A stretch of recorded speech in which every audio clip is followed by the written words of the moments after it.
जलगांव, भुसावल, सूरत होकर के, और हमारे इस रूट से बड़ौदा जाएगी तो 200 किलोमीटर की बचत। तो 180 किलोमीटर तो हमने वहाँ बचाया मनाव से अलीराजपुर का, धार होके 200 किलोमीटर ये बचाया, और खंडवा से हमने कर दिया इसको आगे नागपुर। तो अब जो ट्रेन चलेगी वो कैसे चलेगी, बड़ौदा से नागपुर, तो वो दूरी 180 किलोमीटर कम करेगी। तो ऐसा प्लस ये माइनस, ये प्लस ये माइनस, ये धार में ये वाली चीज़ थी, हम जो दे रहे हैं उसमें ये वाली चीज़, ऐसा करके अल्टरनेट प्रोजेक्ट बना के ये प्रोजेक्ट को हमने सबमिट किया। तो दामोदर अग्रवाल जी पहले से लगे थे ताप्ती नर्मदा रेल लाइन को लेकर के, वो यादव जी के माध्यम से मेरे संपर्क में आए। तो हमने कहा कि ऐसी लड़ाई हम नहीं लड़ेंगे, हमें कुछ पता नहीं है और हम किसी बात के लिए लड़ाई लड़ें तो हमको तो फेल होना ही है। अब ताप्ती नदी तो जलगांव से ताप्ती नदी क्रॉस करके बिस्टान लाते तो इतनी पहाड़ियाँ हैं, नर्मदा भी क्रॉस करो, ताप्ती भी क्रॉस करो, तो ये तो पहले से भी महंगा प्रोजेक्ट हो रहा है। और फिर आगे कहाँ जाएगा, बड़वानी होके, कोई हमको उसकी जानकारी नहीं है। तो मैंने कहा ऐसी लड़ाई नहीं लड़ाई, लड़ाई सिस्टमेटिक लड़ेंगे, धीरे धीरे लड़ेंगे, इसका पूरा अभ्यास करके हम कोई पॉइंट आगे उठाएंगे, कदम उठाएंगे।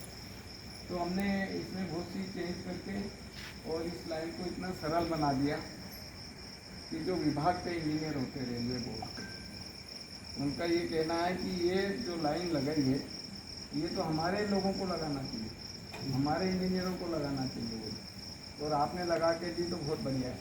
उसमें हमने ये भी सिद्ध किया कि अगर ये रेल लाइन बनती है तो अभी तक की जितनी रेल लाइन बनी है सबसे सस्ती होगी। अभी तो धार को कह रहे कि महंगी है करके फेल कर देते, अब हमने सबसे सस्ती बना दी, सबसे सस्ती लाइन हमने सरकार को बता दी। फिर भी नहीं बने तो फिर हमारी किस्मत खोटी। अभी किस्मत आपको कैसी लग रही है? अभी तो बहुत अच्छी लग रही है। देश की सबसे सस्ती रेल लाइन बनेगी तो सरकार को पैसा भी ज़्यादा खर्च नहीं होगा, और ये ट्रैक आगे चल के 2 लाइन में परिवर्तित होगा, क्योंकि ये सीधा बड़ौदा से नागपुर चलने लगेगा। बड़ौदा से नागपुर 200 किलोमीटर की दूरी कम होगी, तो 200 किलोमीटर जब रेल चलती है तो उसको 6-7 घंटे लगते हैं।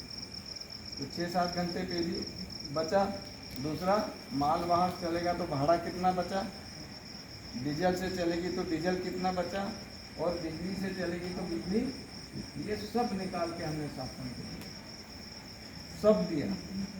तब कहीं जाके देखो इतनी लंबी लड़ाई लड़ते हम 36-37 से रेल मांगे जब गुलाम थे हमारे पुराने, ठीक है ना, पर फेल हो गई, कोई ने वार्ता नहीं करी। जैसे मैं मंदिर में अभी साल भर पहले ही आया और 5-25 लोग थे उस समय, तो कोई ने बात करी कहीं आसो हम भूलना नहीं चाहिए। हम खाली 3 ट्रेन घेर रखा है, न्यारी मस्जिद चाय मिली था, दोपहर की रोटी मिली था, संध्या का उसकी तलाश में रहा, तो आगे पीछे का ध्यान रखना चाहिए।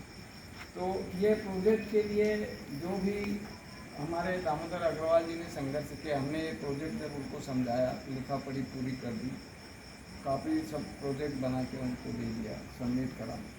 तो वो टीम को लेकर के, जिसमें हमारे यादव साहब भी थे, बताएंगे आपको, दिल्ली भी गए, मंत्रियों से मिले, सांसदों से चिट्ठी लिखाने का प्रयास किया, वो सब लिखा।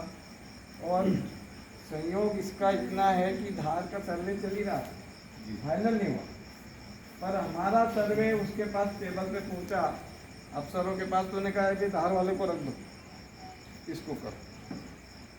और ये योग वाली बात है कि वो निरस्त होते देर नहीं लगी, और 4 दिन के अंदर इसका सर्वे से चला गया।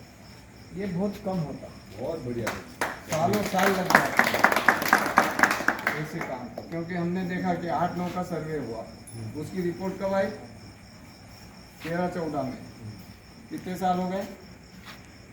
अभी 18-19 का सर्वे हुआ, अभी लेटेस्ट हमारे जानकारी वाला मैं बता रहा हूँ, 18-19 का सर्वे की रिपोर्ट अभी तक नहीं है, अभी तक भी चल ही रहा है।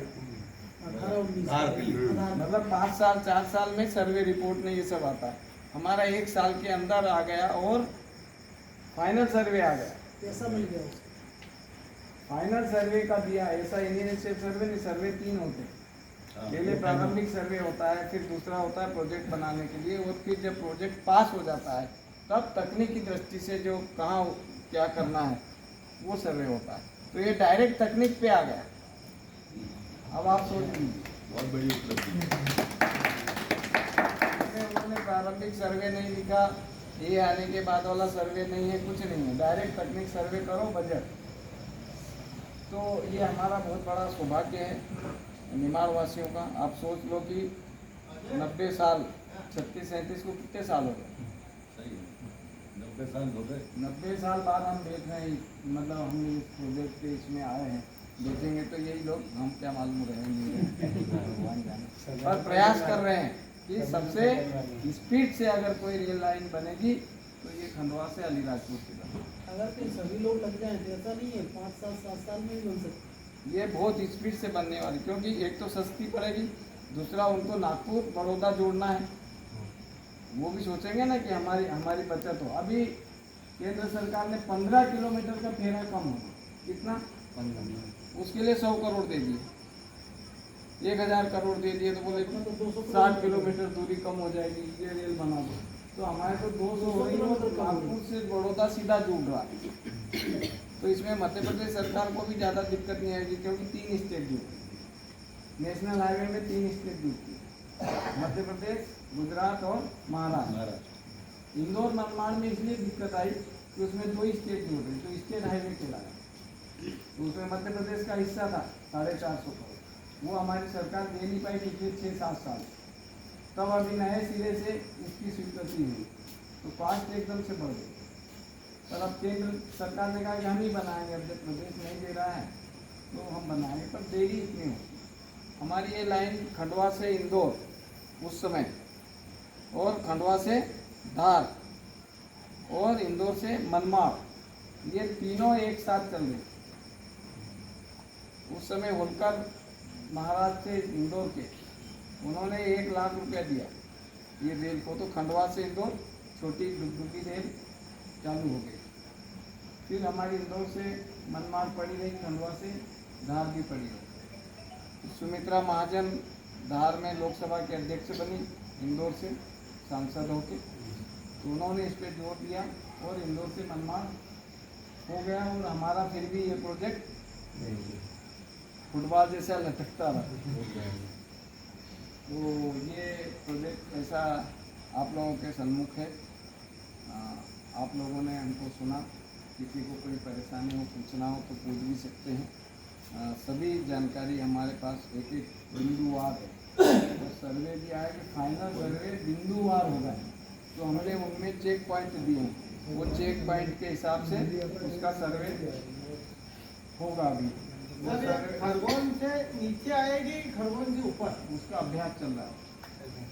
अभी जैसे खरगोन से पहले नीचे थी, हाँ तो नीचे थी तो खंडवा रोड को हमको क्रॉस करना पड़ा, हाँ, फिर सनाव रोड को क्रॉस करा, फिर हाईवे को क्रॉस करा, और फिर अगर ऊपर जाती है तो आपका बड़वानी रोड को भी क्रॉस करना पड़ा। ये कहाँ कहाँ प्रोजेक्ट महंगा हुआ वो सारे बिंदु हमने देखे, और फिर इस लाइन को हमने लगाया। बड़वानी में कैसे क्रॉस हुई, अंजड़ में कैसे क्रॉस हुई, खंडवा में कैसे क्रॉस हुई। अब ये खंडवा से गए आपके जलगांव मार्ग पे 5-6 किलोमीटर, और वहाँ से फिर वापस घुमाया छेगांव माखन, और छेगांव माखन से